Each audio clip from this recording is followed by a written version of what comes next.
नमस्कार, आप देख रहे राष्ट्र समाचार। प्राकृतिक खेती समावेशी समाज का आधार है।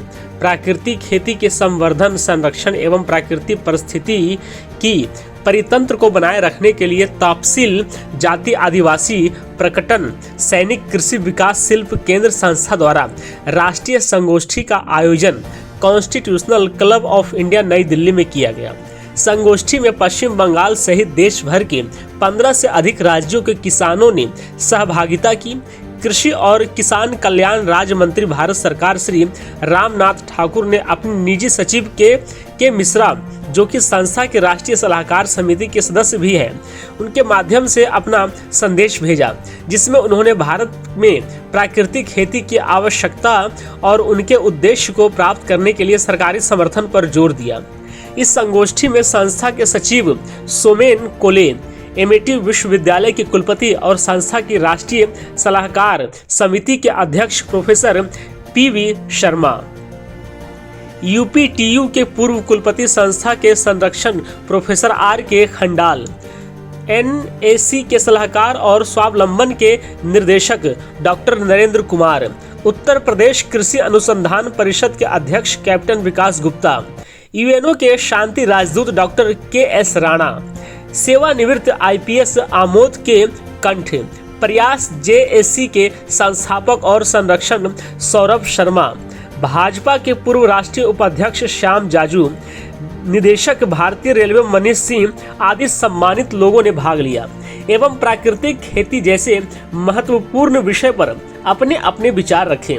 इस भव्य आयोजन के दौरान 300 से अधिक प्रतिभागियों ने संकल्प लिया है कि वे इस मौसम से अपने अपने गांवों में प्राकृतिक खेती शुरू करेंगे और राष्ट्रीय संगोष्ठी से प्राप्त अनुभवों से दूसरों को प्रेरित करेंगे।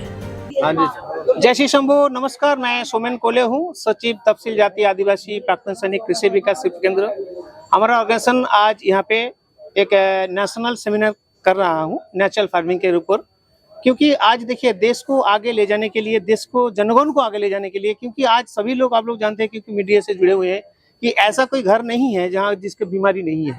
बीमारी आता है कहाँ से? फल फ्रूट सब्जी से आता है।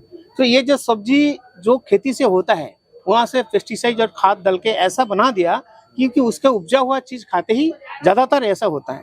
देखिए आज देश में बहुत गवर्नमेंट हॉस्पिटल है, फिर भी नर्सिंग बहुत होता है, लेकिन कोई भी खाली नहीं चलता है, रमरमा करके चलता है। क्यों चलता है? एक ही रीजन है, जो खाने पीने जो सिस्टम है हमारा इंडिया पे, इसको बदलना चाहिए।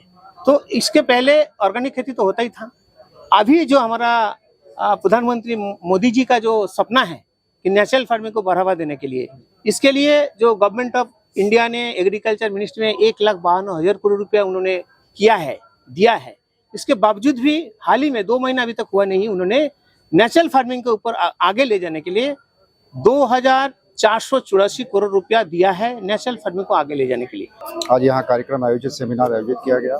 मैं सभी आयोजकों को अपनी तरफ से बहुत बहुत बधाई देता हूँ। खेती किसानी हमारा राष्ट्रीय जीवन का मूल आधार है और भारत के विकास का रास्ता भी गांव, खेती और किसानी से ही जाता है। पिछले कुछ वर्षों में दुर्भाग्य रहा है कि लोग खेती बाड़ी से निकलकर लोग शहरों में पलायन कर गए और अपनी नौकरी वगैरह ढूंढने लगे, लेकिन आज भी खेती अभी भी उत्तम है। लेकिन उसको लाभ का सौदा कैसे बनाएं, कैसे उसमें युवा या नया आने वाला किसान है उसको कैसे उसकी तरफ बढ़े, उसके लिए सरकार की तरफ से प्रयास किया जा रहा है। मैं खेती किसानी को आगे बढ़ाना है तो मैं उसके लिए उपभोक्ता को भी मैं उसमें शामिल करना चाहूँगा, क्योंकि आप हम सब लोग उपभोक्ता भी हैं। कृषि उत्पाद आप हम सब लोग भी घर पर खाते हैं।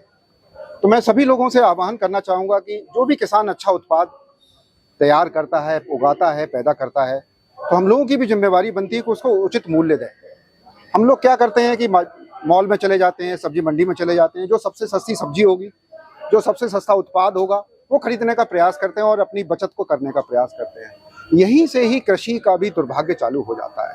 आज के सेमिनार में कृषि के ऊपर बातचीत की गई है, क्या लगता है कितना महत्वपूर्ण हो गया आज के समय में इस पर बात करना? भारत कृषि प्रधान देश है, इसकी आज तक चर्चा होती रही है, पर मोदी जी देश के प्रधानमंत्री बनने के बाद खेती को प्रायोरिटी पर लेकर, सॉइल टेस्टिंग से लेकर किसानी को ज्यादा प्रमोट करना, प्रमोशन देना, उसमें रिसर्च करके लोगों को आगे बढ़ाना, ये काम बहुत तेजी से हो रहा है।